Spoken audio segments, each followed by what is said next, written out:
What's going on, everybody? Mr. Influenced here, back at it again with another video. Exciting day in the market. Looks like we've had a pretty nice turnaround. Let me go to GDAX. As you can see, all the buying pressure and everything on there.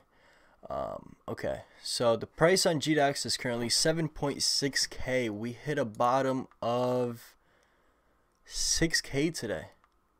We did not go lower than 6k, which is a good sign. And as you can see, the market turned around very nicely. Definitely looks like it's onto something. It looks like it broke out of all this downtrend. Let's just hope the rest of the day keeps going like this or similar. Yeah, so we got a total market cap of 363 billion. How much did it go to last night? Let's check out the 7-day. Wow, we hit 281 billion. So we're up like 80 billion from the low. Not bad. Bitcoin dominance of 35.4%. And you know what the good thing is? It's not I mean, maybe that's why Bitcoin hasn't, like, you would expect a little bit of a bigger uptrend, even though $1,600 is quite a bit of a move. But it looks like all the altcoins got some love as well, which is a good sign. Now today there was a SEC and CFTC cryptocurrency meeting. Now here on Cointelegraph, it literally, to me, like, this just looks like something bad happened. Continues existing regulatory narrative. Okay. This isn't really, like, they're making it seem a lot worse. We actually got tons of good news from this meeting. And there was a leaked PDF file yesterday, and I was looking at it and it looked very good. And I'm going to sum it up for you guys in a second, but let's just see what Cointelegraph says. Cryptocurrency users have reacted calmly to the major meeting of US regulators in which they discussed cryptocurrencies, ICOs, and ETFs. In lengthy testimony already available for viewing, SEC Chairman Jay Clayton reiterates concerns about the need to distinguish between ICOs as securities and non-securities, and hints markets remain unprepared for Bitcoin ETFs in the near term. Clayton states, so this is the SEC chairman, investors should understand that to date no ICOs have been registered with the SEC. And the SEC also has not approved for listing and trading any exchange-traded products such as ETFs, holding cryptocurrencies or other assets related to cryptocurrencies. If any other person today says otherwise, investors should be especially worried. So, from what it's looking like, if you're in the United States, do not try investing in any ICOs. ICOs are only going to be for, what are those investors called? I can't remember the name, and I'm not gonna bother myself with it. But basically, these investors that are like I guess certified investors with more money. Those are the only people that are going to be able to get into ICOs. Everybody else, it's pretty much gonna be like IPOs for stocks. Like, the mainstream can't get to it. But I'm sure there's gonna be ways around it in the future. I heard if you have like a foreign passport, which I do have a foreign passport. I was not born in the United States. So yeah, we'll see what goes on with that. But the other guy from the CFTC stated differently. Let me just go over here.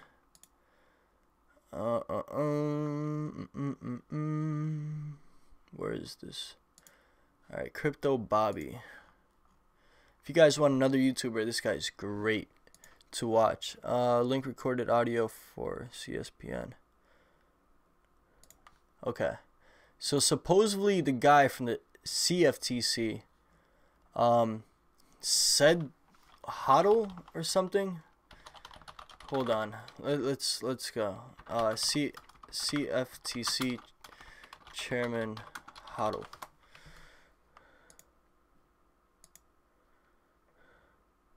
So this guy right here Supposedly in this, I'm not going to play this for you guys as it's quite long. It's 2 hours long. And I'm sure you guys don't want to listen to that. But this guy in this whole meeting said the word HODL. And that's funny. I'm going to be listening to the whole thing soon, but just from like what they said, the CFTC guy pretty much said that the United States won't be going for like the same approach as China, as like banning all this stuff. For all we know, China could be manipulating, and the government could be picking up tons of cryptocurrencies slowly without anybody knowing, as they're very known for manipulating tons of stuff in the world. If you look at China's history, they're manipulating kings. The guy also said, this is, without Bitcoin there would be no blockchain. This is great. This explains exactly why Bitcoin will never be replaced. Because it started this whole blockchain. Like, exactly he couldn't have said it any better.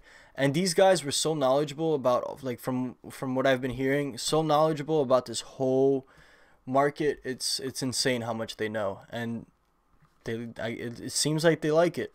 The chairman of 2 top U.S. market regulatory agencies largely stuck to the script during Tuesday's Senate hearing on potential cryptocurrency regulations.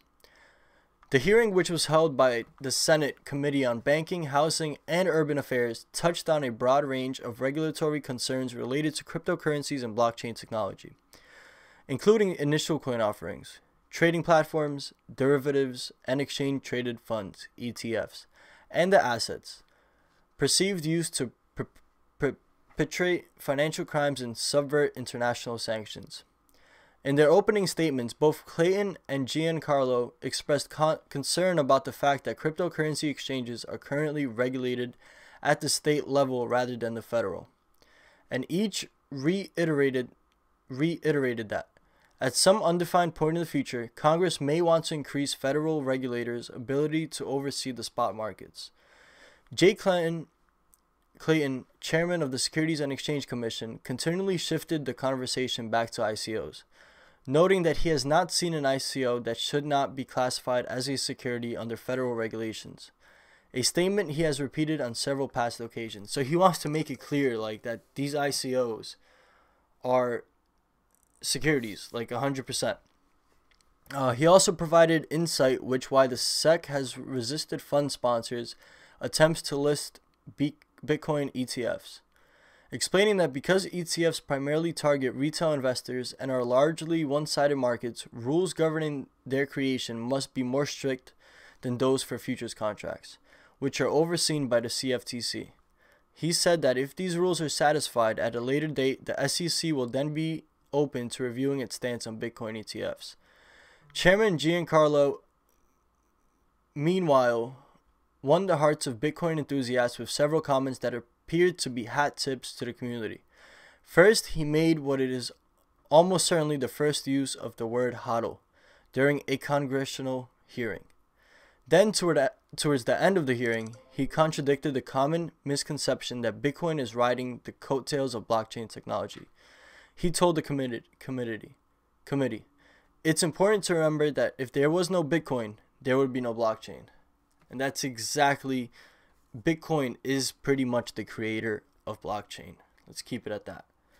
Altogether, the hearing may not have led to any bombshells, but it confirmed what has already been made apparent. New cryptocurrency regulations are likely coming to the U.S. market. We may be back with our friends from the U.S. Treasury and the Fed to ask for additional legislation, Chairman Clayton said during the hearing. And based on the tone of questions from individual committee members, legislators are likely to give it to them. So let's check this out. This is the HODL thing I was talking about. Bitcoin, or are these, as currently being traded, are they a commodity, or are they a security, or are they both? What's so challenging about Bitcoin is it has characteristics of multiple different things. One of the phrases that's often used is that Bitcoin is a medium of exchange, a store of value, or a means of account. Well, those three things have different connotations to them. If it's a medium of exchange, then it's like a currency-like instrument. And yet, as we've seen, a number of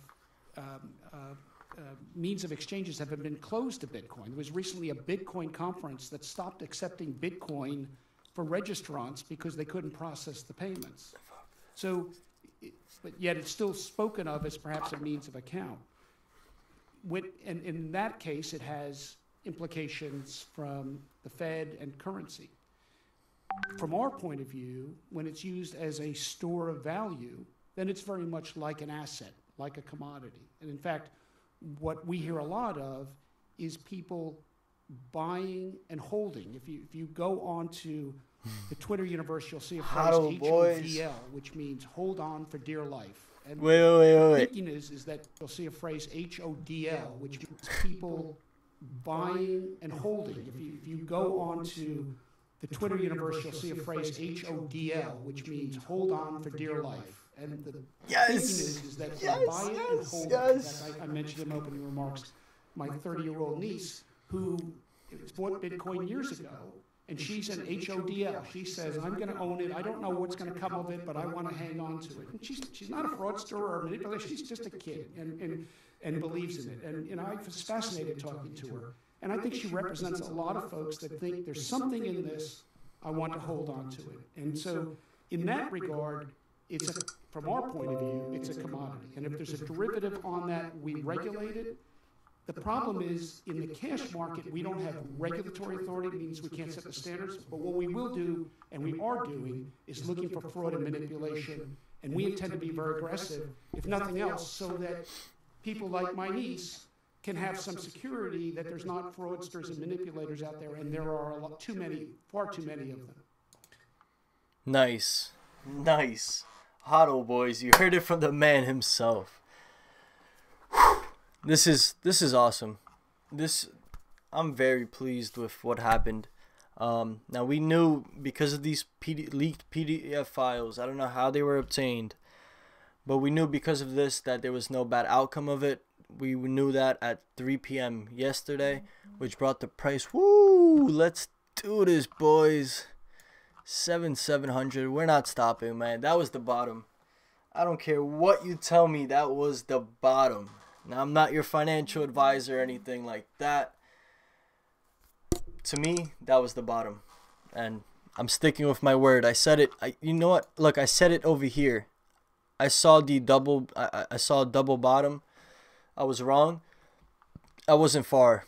I was not far. If you look from all this down trend, I didn't really see a bottom much places here. Saw it coming here. I was just one drop away. Not bad at all. I'm actually very proud of myself because finding bottoms is very, very hard. It's not easy. Now we may take a little dip. It looks like on the MACD we could be in for a dip. Let's check out the 4-hour chart. 4-hour chart on the other hand looks beautiful. It looks like it's ready to do big things. I don't know. I use MACD quite a bit and it helps me out quite a bit. I don't know if you see these patterns here, but usually when one of these finishes off, it goes up. And if you see it being weak, then it goes down. But that was even weaker. So we got another, you know what I mean? You just got to follow these waves. And then you watch these, I don't know what these are called. Are these called, I don't know, man. I'm not all technical and stuff. I use the stuff because I know what it does. I'm not going to say I know what it does, but you know where I'm coming at. And usually when I look at it, like in a point, like for example here, you could tell that we were highly overbought. You know what I mean? Like you could pretty much tell. And I'm sad I didn't see that. I'm definitely going to be improving my investments. Like I'm a long-term holder and everything, but why not catch a dip like this when all the big dogs are doing it and then get back in over here? Like if you could do your best to see this kind of stuff, like all right, you see that we've had a bull market for a while. We see that all these random people on the street are buy Bitcoin, buy Bitcoin. I just bought Bitcoin at 18,000, 19,000. Those people are gone. Those people are gone. And guess what? Once this ride, this is nothing. This candlestick is still nothing. If we get a nice rise out of this, I see craziness happening in the market. That's it for today, boys. We got a nice rise. We have nice. It's going pretty good. I like what's happening here. I like how the graphs are looking. I like everything. Yeah, let me know what you guys picked up at the lowest peaks, if you guys did pick up anything. If you're in my Telegram group, I sent screenshots of my blockfolio with the balances hidden. So don't expect to see no balances, because that's me. That's for me to look at. Maybe one day you guys will get a glimpse, but not until I'm fully secure and have no risk of showing it. Once that happens, then I can show you it. But if you're in the Telegram group, we have 152 people in there, constantly talking about stuff. Not much negative, not much noobs. I like it a lot. Hit that the description and check it out. Go in there, because that's where you'll see sneak peeks to stuff and cool chats and cool news. And we sent a PDF file last night. You know what I mean? It's a community, and that's exactly what I wanted, and it's going way better than I expected. I was not expecting 152 people in my Telegram chat at the start. Like, I made this thing like maybe a week and a half ago. But yeah, I appreciate all the support, and let's just hope we keep going good. We could see a little bit of a pullback. I don't know. If we close on a good market today and wake up tomorrow and we still see green, we're back. We're back, boys. I'll see you guys in the next video. I'm not going nowhere. Crypto's not going nowhere. So hit that subscribe button, hit that like button, hit that notification bell, and comment below with something interesting about the crypto space. Peace out.